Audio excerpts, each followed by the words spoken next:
같이 기도함으로 새벽기도 시작합니다. 하나님의 음성이 들려지는 하루가 되게 하시고 음성에 순종하는 하루가 되게 하시고 하나님의 인도하심에 따라 열매 맺고 우리의 생각지도 않은 곳으로 하나님께서 인도하사 하나님의 평탄한 곳으로 우리를 데려가시는 은혜가 있는 하루가 되게 도와주옵소서. 예수님의 이름 받들어 기도합니다. 아멘.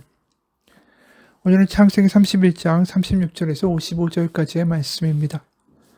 창세기 31장 36절에서 55절까지의 말씀입니다.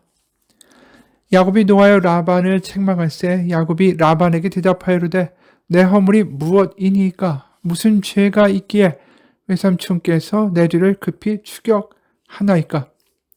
외삼촌께서 내 물건을 다 뒤져 보셨으니 외삼촌의 집안 물건 중에서 무엇을 찾아내었나이까.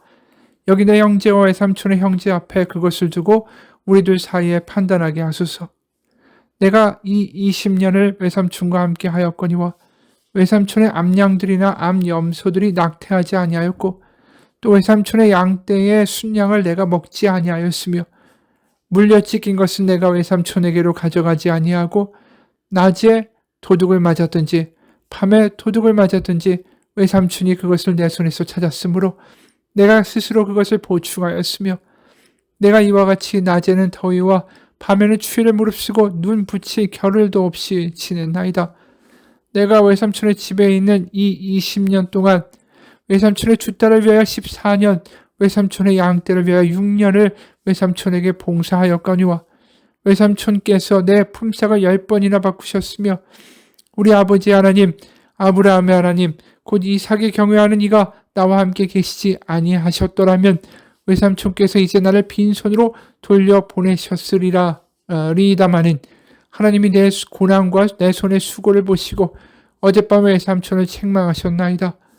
라반이 야곱에게 대답하여 이르되 딸들은 내 딸이요 자식들은 내 자식이요 양떼는 내 양떼요 네가 보는 것은 다 내 것이라. 내가 오늘 내 딸들과 그들이 낳은 자식들에게 무엇을 하겠느냐. 이제 오라. 나와 네가 언약을 맺고 그것으로 너와 나 사이의 증거를 삼을 것이니라.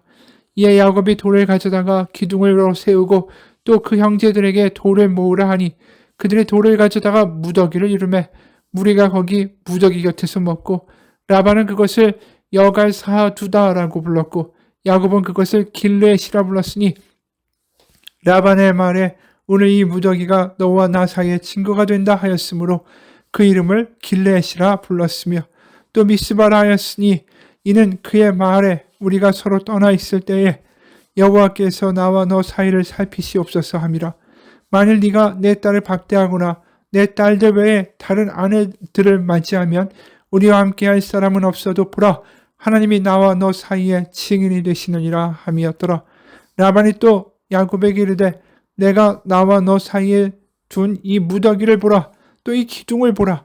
이 무더기가 증거가 되고 이 기둥이 증거가 되나니 내가 이 무더기를 넘어 내게로 가서 해하지 않을 것이요 네가 이 무더기 이 기둥을 넘어 내게로 와서 해하지 아니할 것이라. 아브라함의 하나님 나홀의 하나님 그들의 조상의 하나님은 우리 사이에 판단하옵소서 하며 야곱이 그의 아버지 이삭이 경외하는 이를 가르쳐 맹세하고 야곱이 또 산에서 제사를 드리고 형제들을 불러 떡을 먹이니 그들이 떡을 먹고 산에서 밤을 지새고 라반이 아침에 일찍 일어나 손자들과 딸들에게 입맞추며 그들에게 축복하고 떠나 고향으로 돌아갔더라. 이 라반이 아무리 짖어도 드라빔을 찾지 못하죠. 그러면서 라반과 야곱의 입장이 완전히 역전이 됩니다. 라반에게 아주 야곱은 적반하장으로 화를 내죠. 왜냐하면 하나님이 분명히 여호와 하나님이 라반의 꿈에 나타나셔서 어떠한 선악에 구별도 하지 말고 야곱에게 악을 행하지 말라는 그 말씀을 했다는 이야기를 듣자마자 이제 나는 죽지 않겠구나, 죽일 수 없겠구나 그 확신이 들자 화를 내면서 말을 하죠. 세번역입니다. 36절에서 37절. 저의 허물이 무엇입니까? 제가 무슨 죄를 지었다고 불길처럼 달려들어서 저를 따라오신 겁니까?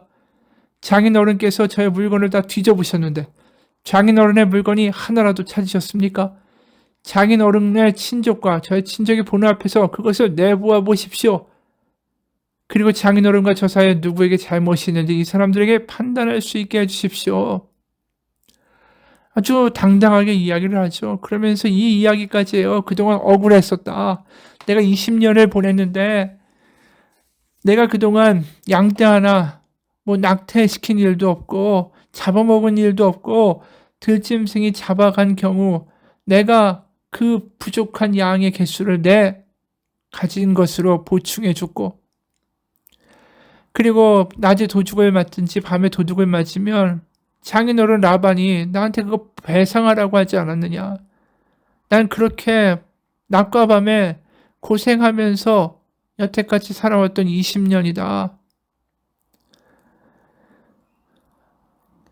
정말 이 14년은 딸들에 대한 지참금으로, 아내에 대한 지참금으로 했다고 치지만 6년 동안은 임금을 받아야 했는데 그 품삯도 10번이나 바꿔치고 깎고, 그래서 42절에 이렇게 말하죠. 내 조상의 하나님 곧 아브라함을 살펴주신 하나님이시며 이삭을 지켜주신 두려운 분께서 저와 함께 계시지 않으셨다면 장인어른께서는 저를 틀림없이 빈손으로 돌려보내셨을 겁니다. 그러나 하나님은 제가 겪은 고난과 제가 한 수고를 몸소 살피시고 어젯밤에 장인어른을 꾸짖으셨습니다.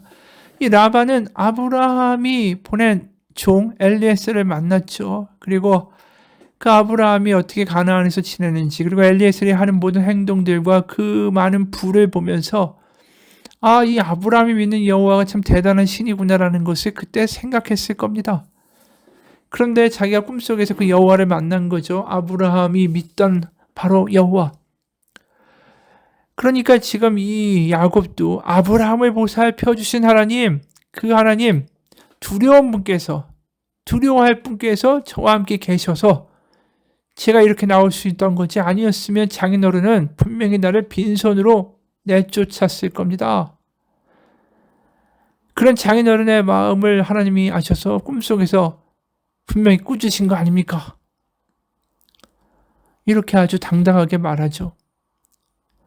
자신이 도망갈 수밖에 없었던 거, 또 자신이 나중에 속임수지만 부귀를 획득하고 많은 양떼를 거느리게 된 거, 다 이게 자신이 수고하고 손해보면서 참았던 삶에 대한 하나님의 보상이라는 거죠. 라반은 악하지만 하나님이 다 보살펴 주셔서 내가 이렇게 자식도 많고 양떼도 많이 거느리고 그렇게 부자가 됐다라는 거예요. 사실은 야곱이 속임수를 써서 부자가 된 것이 맞죠. 그런데 야곱은 이렇게 너무나도 당당하고 뻔뻔하게 이야기를 합니다. 자신은 하나도 잘못이 없고 오로지 라반, 바로 장인어른, 외삼촌, 당신에게 모든 문제가 있다. 분명히 여호와 하나님이 라반의 꿈에서 야곱에게 선악간에 해양하지 말라라는 말을 하셨다라는 걸 라반이 하는 바람에, 그 말을 전해주는 바람에 야곱이 이렇게 당당한 거죠. 게다가 자기의 모든 행동을 하나님이 보호해 주신 거고, 내가 지금 가나안으로 가는 것도 다 하나님의 은혜로 가는 거다. 그러니까 아무것도 더 이상 따지거나 말하지 말라. 이런 식으로 이야기하는 거예요. 그래서 마지막 말이 굉장히 묵직하게 다가옵니다. 라반에게 완전히 협박을 하는 말이 되기도 하는 거죠. 42절. 우리 아버지 하나님, 아브라함의 하나님, 곧 이삭이 경외하는 이가 나와 함께 계시지 아니하셨더라면 외삼촌께서 이제 나를 빈손으로 돌려보내셨으리이다마는 하나님이 내 고난과 내 손의 수고를 보시고 어젯밤에 외삼촌을 책망하셨나이다. 하나님은 완전히 나의 편이라는 거예요. 그러니까 하나님의 권세에 올라타서 야곱이 너무 당당해진 거죠. 맨날 죽을까봐, 어떻게 될까봐 찍소리도 못하고 살았던 야곱이 너무 기세등등하게 이야기하는 겁니다. 하나님은 내 편이고 내가 한 게 모든 것이 옳다. 결국 라반과 야곱은 조약을 맺습니다. 도를 쌓고 서로의 불가침을 맹세하고 야곱은 아내들을 박대하지 않겠다. 그걸 하나님 여호와의 이름으로 맹세를 합니다. 그리고 그곳에 증거의 무더기, 아람어로는 여갈사두다, 히브리어는 이 길렛 또는 미스바라고 불렀다는 그 증거의 무더기를 쌓아놓죠. 그러나 여기서 봅시다. 53절에 아브라함의 하나님, 나홀의 하나님, 그들의 조상의 하나님은 우리 사이에 판단하옵소서 하며 야곱이 그의 아버지 이삭이 경외하는 일을 가르쳐 맹세하고, 야곱이 누구를 가르쳐서 맹세한다고 이야기합니까? 그가 고백하는 하나님이라면 분명히 베델에서 하나님 만났잖아요.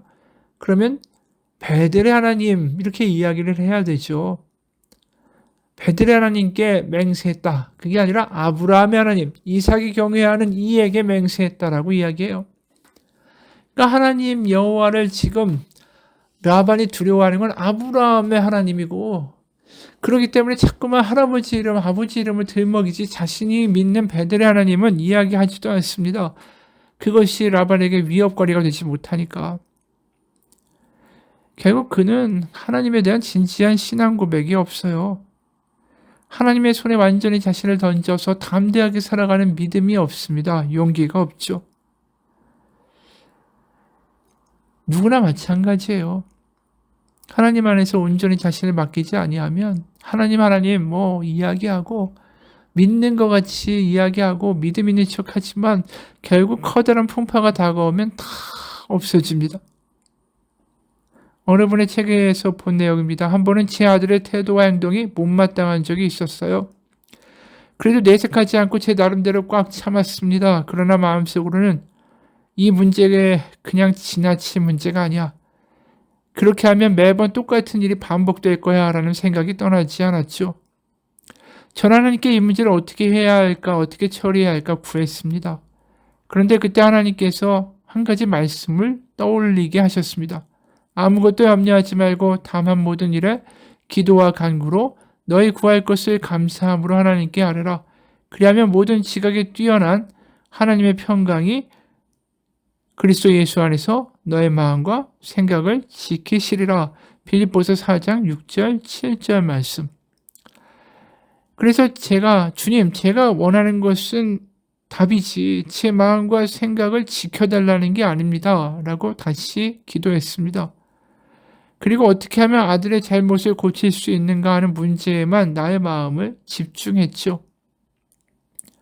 하나님께 지혜를 달라고 계속 기도했지만 엉뚱하게 지혜는커녕 제 마음이 점점 평강이 없어지고 이런 잘못된 행동으로 나중에 망가질 아들의 미래가 계속 상상이 되고 그러면서 급기야는 마음에 분노가 치밀어 오르기 시작했습니다.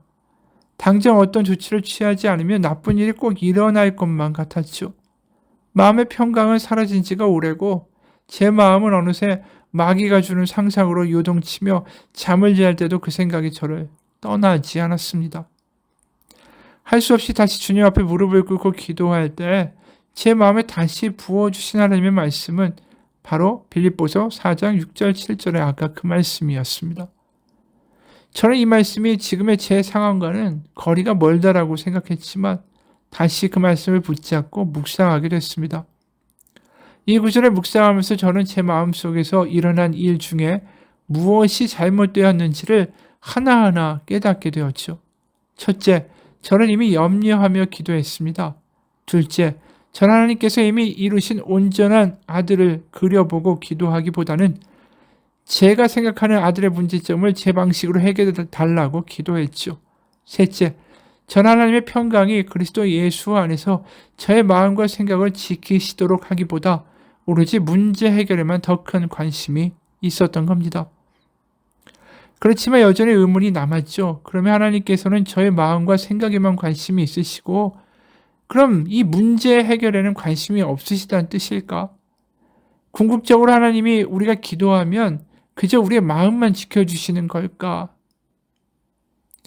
그런데 이런 깨달음이 왔습니다. 하나님께서는 우리의 문제를 해결해 주시기 위해 존재하시는 분이 아니라 그분의 선한 뜻을 이루시는 분이라는 것을.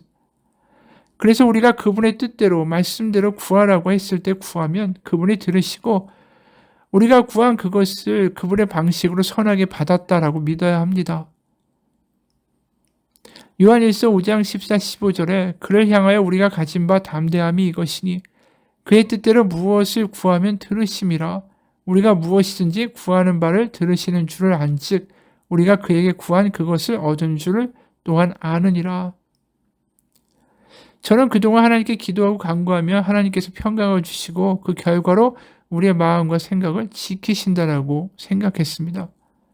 그런데 알고 보니까 그 말씀은 그런 뜻이 아니라 문제에 매여서 염려하지 않고 문제 해결을 위해서 기도하지 않고 이미 문제가 해결된 것에 감사하며 하나님께 기도할 때 우리의 모든 것을 아신 하나님께서 이미 이루신 것을 알기 때문에 우리에게 평강이 임하고 그 결과 마음의 생각이 엉뚱한 것에 넘어가지 않는다라는 것을 깨달았습니다. 저는 먼저 염려함으로 제 마음을 빼앗긴 채 기도했던 것을 회개했습니다. 그리고 하나님께서 개입하셔서 변화된 제 아들을 상상하며 이미 하나님께서 다 예비하시고 이루셨다라는 믿음을 가지고 하나님께 감사하기 시작했죠. 그리고 제 입술로 그 일을 행하신 하나님께 찬미의 제사를 드렸습니다. 그러자 놀랍게도 하나님의 평강이 임했죠. 예전처럼 제가 기도한 것을 정말 이루어 주실까 의심하던 마음은 사라지고 예수 그리스도 안에서 하나님께서 이미 들으셨고 아셨고 이루셨다는 믿음이 마음에 자리 잡았습니다. 그랬더니 분노가 사라지기 시작했죠. 제 태도가 달라져서인지 하나님의 직접적인 개입하심인지 알 수는 없지만 며칠 후에 아들이 찾아와서 자신의 문제를 고백하고 용서를 구했습니다. 저는 이 일을 통해서 하나님의 방식으로 일하신 하나님의 놀라운 신 역사를 경험했죠. 이 말씀이 뭡니까? 하나님께 맡기고 거기서 기도할 때에 하나님이 다 아신다고 믿고 기도할 때에 우리 가운데 평강이 주어진다라는 거죠. 하나님 제 마음을 평강케 해주세요 라고 기도하는 그 열매를 이야기하는 게 아니라 하나님께 맡기면 된다라는 거죠.